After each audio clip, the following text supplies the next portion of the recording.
Now, Donna, the Obama campaign must have known that that counterpunch was coming, but they didn't care. I don't think they cared. I think John McCain gave them an opening. First, on the Rick Warren show, where he said that $5 million is rich, and now he couldn't answer how many homes. I mean, look, Obama should have just kept going, saying, what else, is John McCain lacking? Does he know, what the cost of a loaf of bread is? He doesn't even know what kind of car he drives. I mean, John McCain is out of touch, and I think to the extent that Barack Obama can nail that issue, he will win these middle-class voters. Donna, does the name Springwood ring a bell? No. That is the ancestral home high on a bluff over the Hudson River of Franklin Roosevelt, who was born there and is buried there. A man of deeply aristocratic background and privilege who sympathized as much as anyone, surely, in your mythology of your party, with the common man.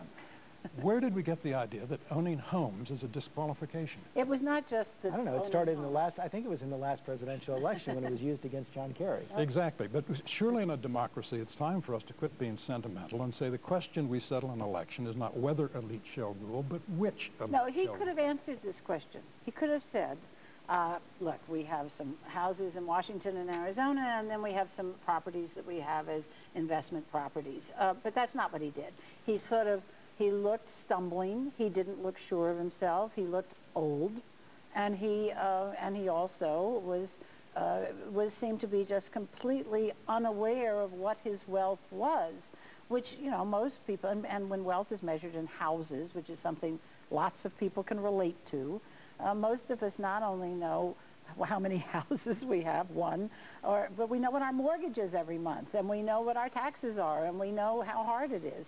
So I think it was so symbolic. My hunch is that this is going to end up being one of the worst moments in the entire campaign for one of the candidates, but it's Barack Obama. I believe that this has opened the door to not just Tony Rezko in that ad, but to bringing up Reverend Wright, to bring up his relationship with Bill Ayers.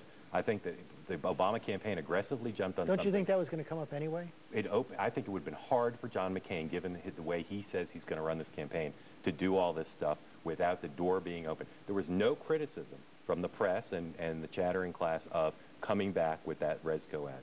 We're going to see, if not from McCain, from his supporters, Tony Rezko more, Ayers more. There's already an Ayers ad on. If the debate in this election is about... You should explain again who Ayers is. William Ayers is now a professor in Chicago, but is a former radical who engaged in violent acts. And he and his Barack Obama was 8 years old. Barack Obama has but he has a professional association with him, and some Americans will find, I believe, his failure to fully repudiate him to be... But if we go down that road, the Democrats are clearly prepared to bring up the Keaton Five. If we want to bring back the past... But Donna, would you rather this election be about Ayers versus Keating, or about the economy and George Bush? I would rather it be about the economy and George Bush. And I'm saying that this attack, this aggressive attack, opens the door to making this about But if Obama who you does trust not and who you know. attack back, if he does not fight, and does not stop these character attacks, then people will come away with the impression that he will not fight for them. I totally agree with that, but it started with the Obama campaign, filled with machismo and aggressiveness, saying we're going to make this week Mark, are not you saying about that the Obama campaign started an attack? But they went after the housing. But the housing is about the economy. It's a metaphor for the economy. And it's a way of saying that he says the economic times are good and they've been bad under George Bush, say the Democrats. This is just a way of getting at that issue in a way that voters can relate to. How is this attack worse than saying someone would rather lose a war in order to win a campaign? That was, as you made clear on the show, that was a pretty serious personal attack for which he paid, I think, less of a price than... But that's why I'm having a little just trouble following your argument then. How is this the seminal event, this attack? It seems like all of this stuff has been on the table the whole campaign. It's going to continue to be. Because the style now, the tone of it is you can put anything you want. And that was about a policy debate to some extent. We're talking about a 50-50 election probably again. And everything's going to be brought up in a 50-50 election. Absolutely. No question about it. So what does... These are not choir girls. Or boys. Or boys.